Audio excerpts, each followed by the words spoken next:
Bien, bonjour à tous, l'objectif de ce petit tuto, c'est de vous montrer comment on peut gérer un petit automatisme avec un microcontrôleur. Donc l'exemple qu'on va étudier, c'est celui d'une perceuse dont le cycle de fonctionnement est décrit ici. Donc j'appuie sur DCY, je lance la rotation de la broche, la perceuse descend, j'arrive en bas, la rotation en fait continue, mais j'arrête la descente, et au bout de 5 secondes, je remonte euh, en maintenant la rotation. Et lorsque j'arrive en haut, je termine mon cycle.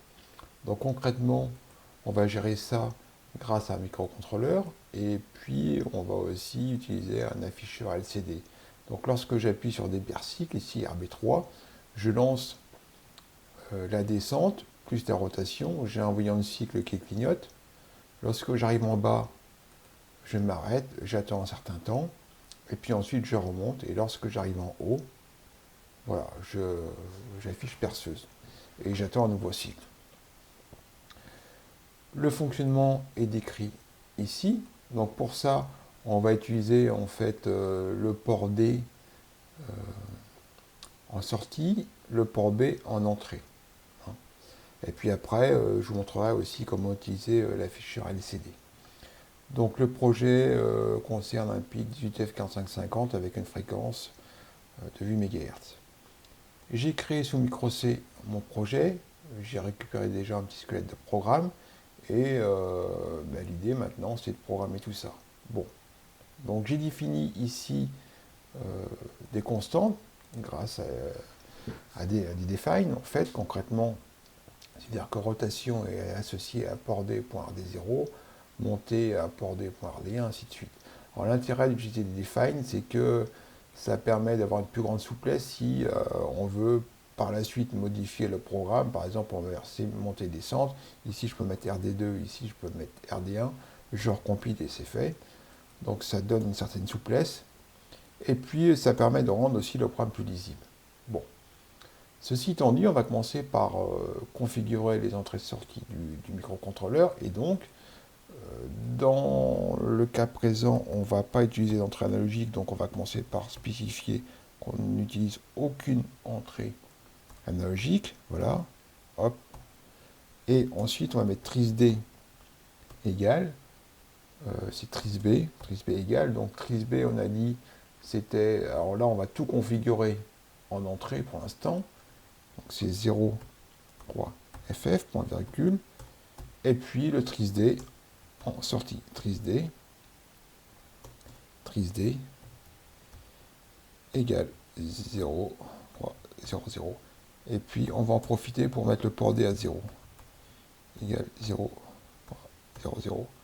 Voilà. Donc maintenant qu'on a configuré les entrées-sorties du microcontrôleur, on va essayer de gérer le fonctionnement ici, ce fonctionnement-là, qui est représenté sous la forme d'un graph set. Donc concrètement, c'est séquentiel, et on va utiliser une variable que j'ai écrite ici, état cycle, et donc l'état cycle va représenter l'étape active en fait du cycle de fonctionnement. Et concrètement, pour faire ça, qu'est-ce qu'on va faire? On a plusieurs étapes, et on va dire que pour l'étape 1, par exemple, ici, étape 1, on va dire si départ cycle égale 0, parce que je vous rappelle qu'on a logique négative, et état cycle égale 0. C'est-à-dire que si on est à l'étape 0 et si on appuie sur départ cycle, alors je vais lancer mon étape 1. Je vais lancer mon étape 1 et je vais pouvoir dire que rotation égale 1 et descente aussi. Et puis, je vais mettre état cycle égale 1. Voilà, hop. Donc je vous rappelle que rotation et descente, je les ai définis ici. Rotation, port D.RD0 et puis descente, port D.RD2. Bon, donc on a fait notre première étape. On va aller faire notre deuxième étape. Et on va dire if, comme ça, if capteur bas égale 0, c'est-à-dire que si on arrive ici, hein, et si on était ici, descente égale 0, on arrête la descente. Et alors là, on va tricher un petit peu, on va lancer directement la temporisation. Voilà, on va mettre un délai ms par exemple de 2. Hein.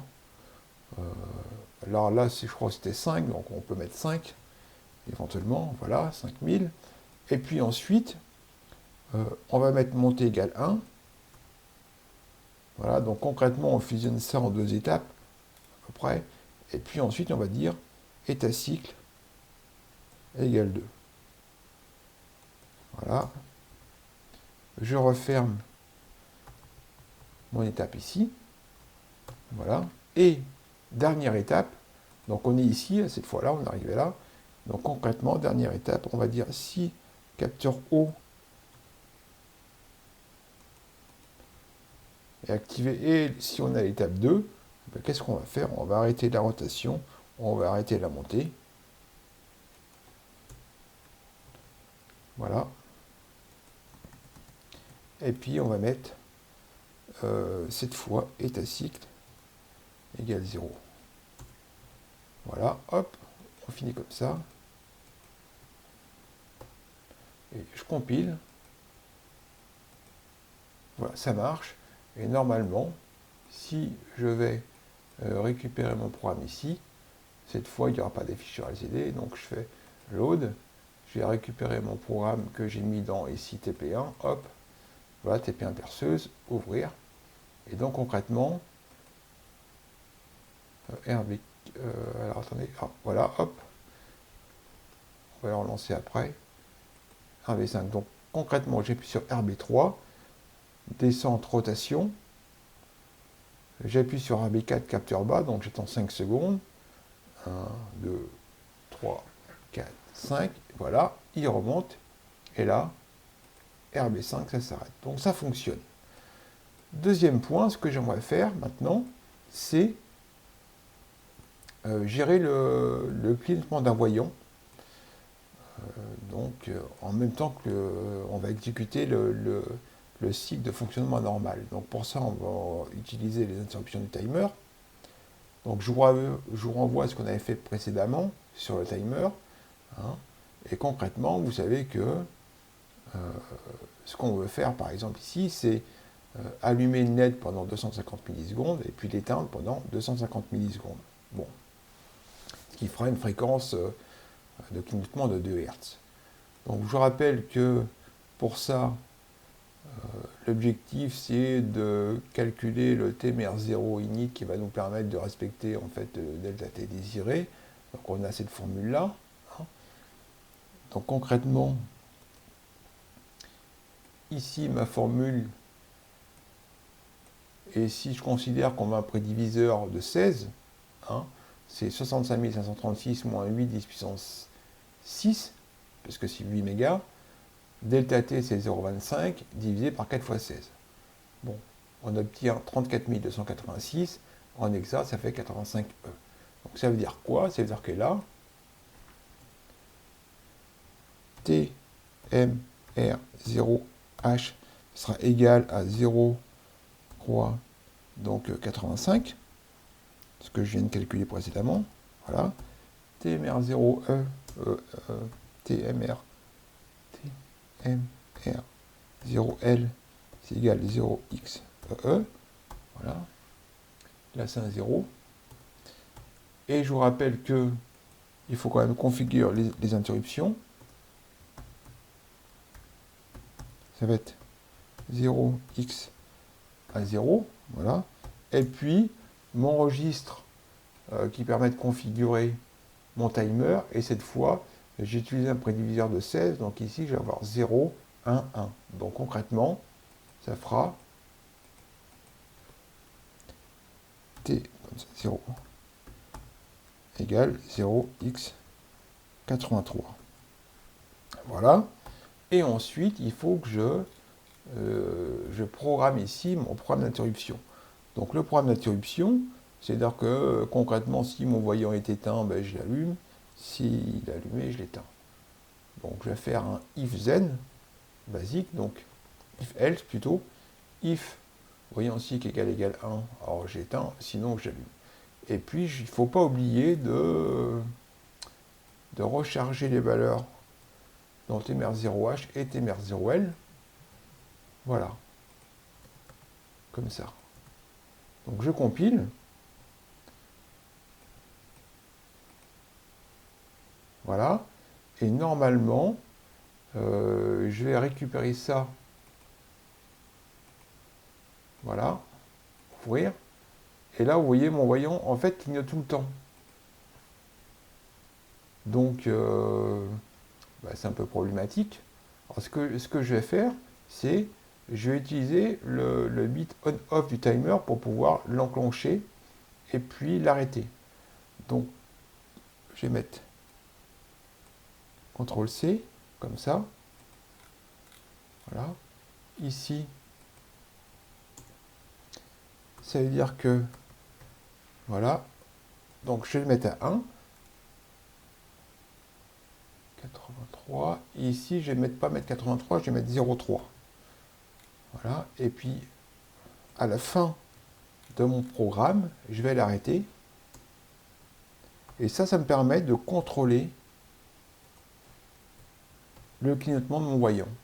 Donc lorsque le on est à 1, le clignotant le clignotement va s'activer, et là, le clignotement va s'arrêter. Donc je rappelle concrètement, c'est ce bit-là, c'est le on-off du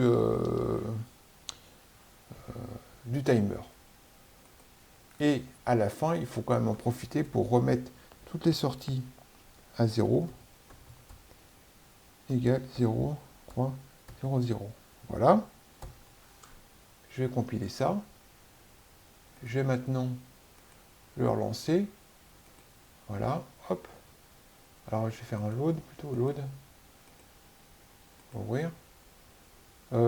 Pourquoi mon voyant clignote toujours?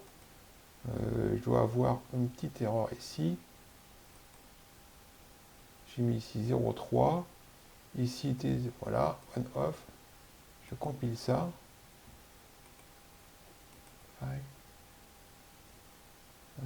Statique égale 0. Load. Voilà, ouvrir. Alors il s'est lancé, d'accord, RB4. Je vais attendre. Voilà, donc concrètement, ici, en fait, le cycle s'était lancé automatiquement. Donc j'appuie sur RB3. Voilà, la LED commence à clignoter.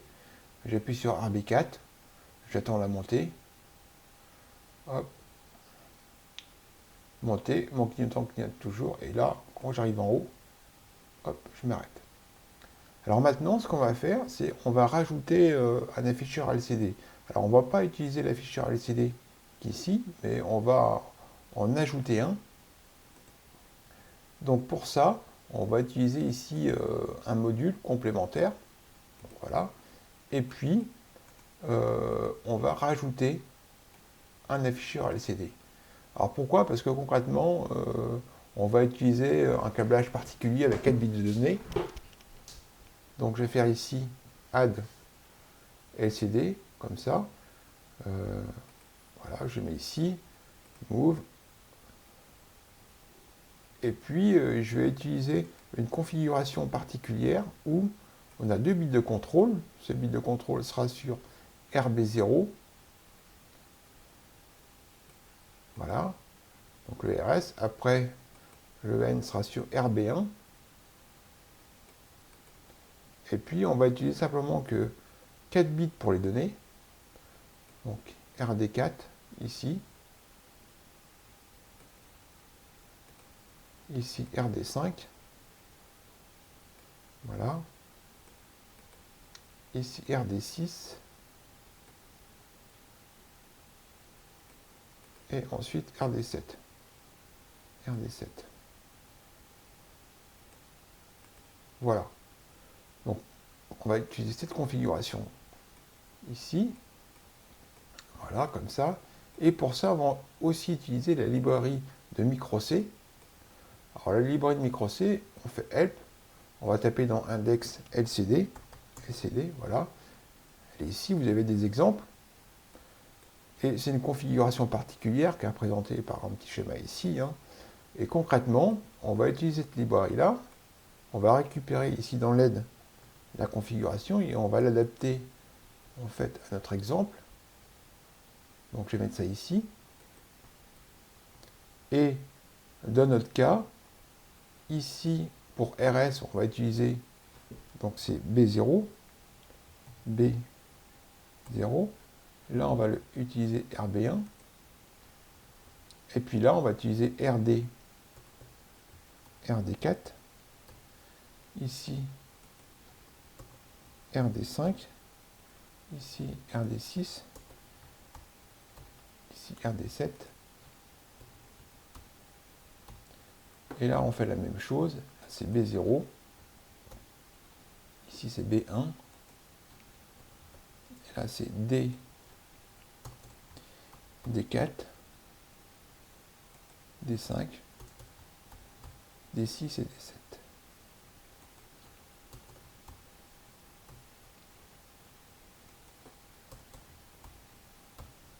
Voilà.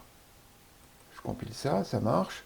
Ensuite, il faut ici, à un moment donné, initialiser en fait ce timer, enfin cet afficheur plutôt. Ici, on va l'afficher. Donc, on va utiliser les instructions qui sont données ici. Donc, on a un certain nombre d'instructions comme le LCD init, le CD out. Donc, le CD out, ça permet en fait d'afficher une chaîne de caractères. Donc, ici, le 1 signifie que c'est la première ligne, quatrième colonne. Voilà. Et concrètement, j'ai compilé ça. Voilà, hop, ça marche. Je vais aller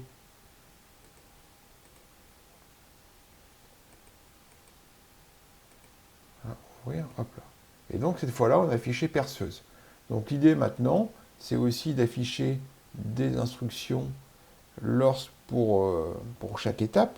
Donc par exemple, ici, lorsqu'on descend, on va afficher descente. Voilà. Lorsqu'on attend, bon, on va attendre, on va afficher attendre par exemple, ici. Voilà.